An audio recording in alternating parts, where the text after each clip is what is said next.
So this is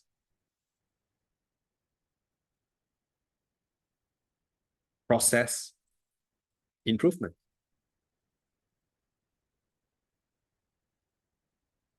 Furthermore,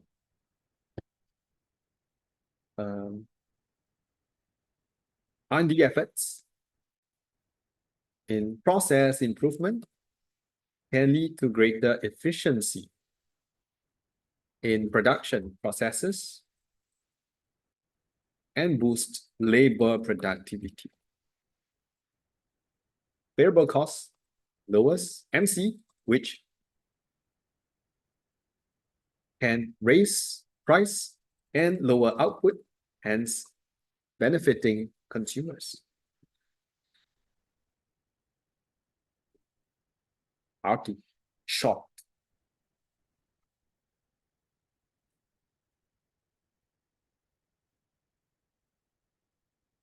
And what happens here?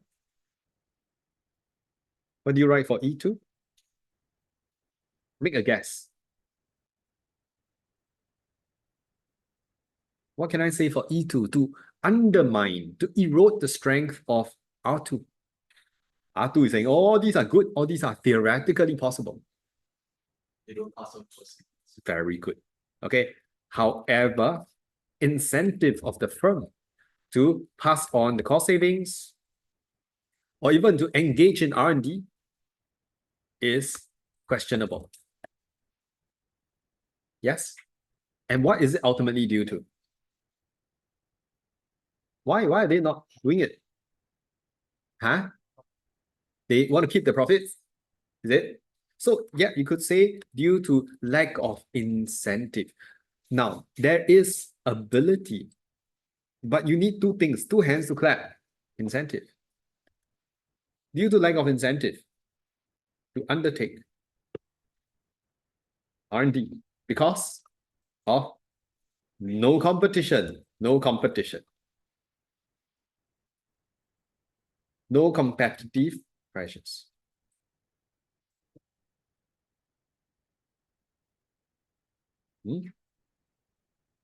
If you want to challenge your challenger, you can even say, unless it's a what market? Start with a C also. Not competitive.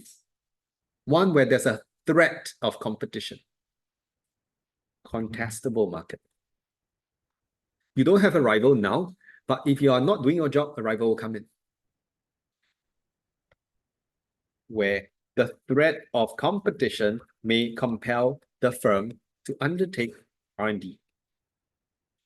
Can you give us an example of a contestable market? Contestable market, if I look at the case of Singapore's bus financing framework or the rail financing framework, you know, in the past, MRT trains were owned by SMRT. The tracks also maintained by SMRT. And then what happened was the government bought over all the trains, all the rails, and told SMRT, you just provide the service, provide the drivers. You win the contract, you run it for 3 years, 4 years, 5 years. You are a monopoly. But anytime you underperform, someone else can replace you. So now there's no competition. But if I don't deliver, okay, someone else will replace me. Okay, contestable markets. All right. Did I? Oh yeah. X inefficiency. Yeah, one of you asked about X inefficiency. We have it here. Okay. Yeah, the firm may not innovate because there is no incentive. Yes, this one. To engage in R&D. Have. See, the points are here. Okay. That's all, you know. Then the last one, summative. Okay. Summative. Span plus context.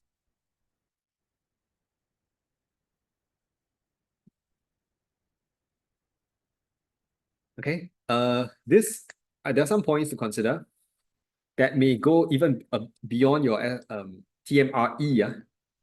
So here I can just say, overall, monopoly is undesirable to society given the impact on AE, consumer surplus, equity.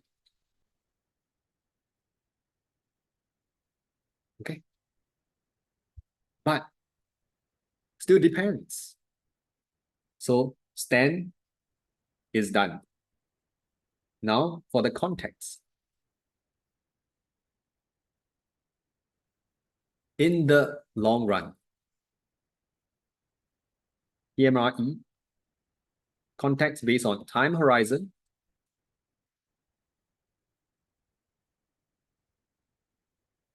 Okay, so you can look at the time horizon. Have you had your lunch? Yeah. You can sit outside, seems like up to you. Okay, so in the long run, I can say that gains from internal EOS and dynamic efficiency, okay, can benefit consumers through higher consumer surplus and better quality of products.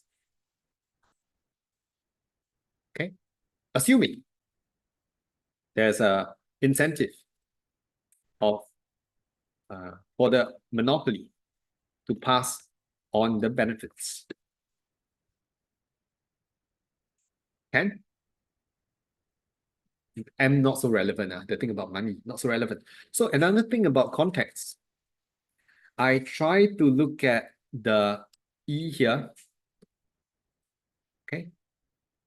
Evidence. You want to check the nature of the firm.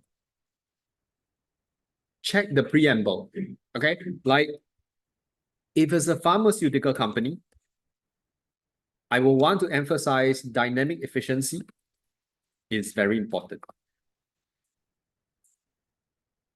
Coming out with better drugs to deal with monkeypox, okay, is important.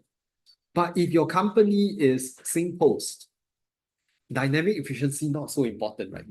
Wow, slot the letters in until they form a very nice pattern when you open it, not so important. Yes?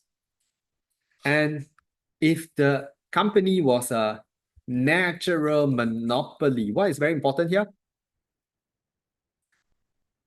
EOS, right? Gains from internal EOS, very important given the high setup cost. So this is nature of the firm.